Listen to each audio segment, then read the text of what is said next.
All right, let's dive right into Flavius Josephus's incredible account, The Jewish War. We're zeroing in on Book 1, Chapter 16, because it is just a masterclass in Herod's brutal and, you have to admit, brilliant campaign to lock down his title as King of Judea. Okay, before we get into the action, you've got to know who's who. Think of it like a chessboard around 40 BCE. First up, you've got Herod, our main guy, and he's backed by Rome. His rival is Antigonus, the last of the Hasmonean kings, desperately trying to hold on to his throne. Now, the guy pulling all the strings from behind the scenes, that's the Roman triumvir Mark Antony. And then you have these Roman generals on the ground, Ventidius and this other guy, Machaerus, and you're going to want to keep an eye on him because his loyalty is, shall we say, flexible. These are the people whose choices are about to change everything for Judea. So, Rome gives Herod the title of king, but that's just a piece of paper, right? He knows that. He doesn't waste a single second.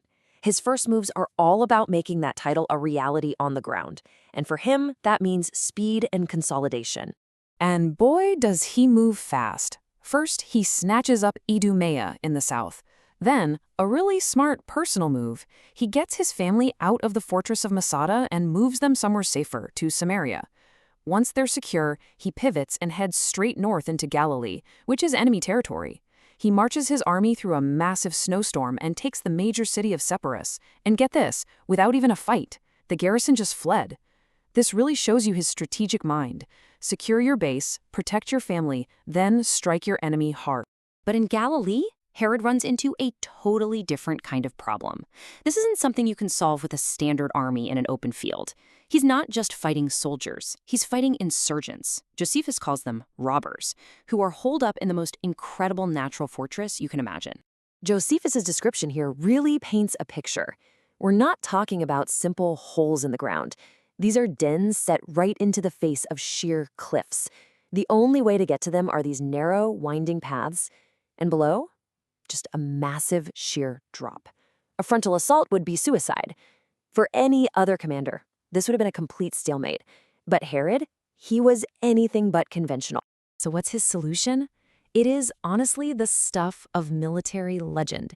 He orders his men to build these huge reinforced chests, fills them with his toughest soldiers, and then lowers these things down the face of the cliff with chains. He is literally bringing the battle to the enemy's front door, hundreds of feet in the air. It is an unbelievably dangerous and audacious plan that completely bypasses the terrain's defenses. Now here's an interesting detail. Josephus tells us Herod wasn't just there for the slaughter. As his soldiers are fighting at the mouths of these caves, he makes an offer. Surrender, and you and your families will be spared. He was giving them a way out.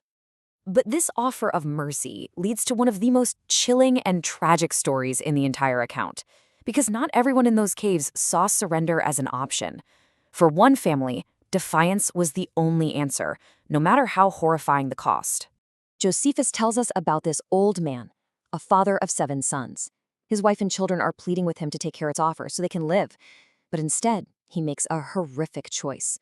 He stands at the mouth of the cave, orders his sons to come out one by one, and as each one emerges, he kills him. And Herod is right there, close enough to see this whole nightmare unfolding. Josephus writes that he was just gutted by it. He's stretching out his hand, literally begging the man to spare his own children.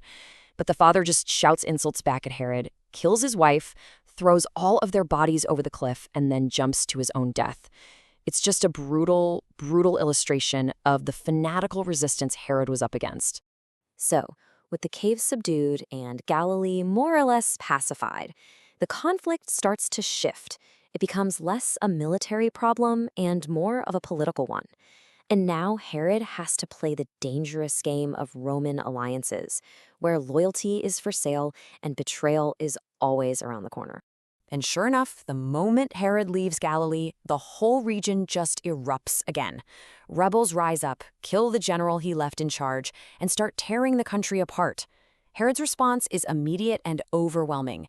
He turns right back around, crushes the rebels, and takes back every fortress they'd seized. He had to prove that his authority was absolute. And this time he adds a financial punishment on top of the military one. He extracts a penalty of 100 talents, which is just an astronomical amount of money.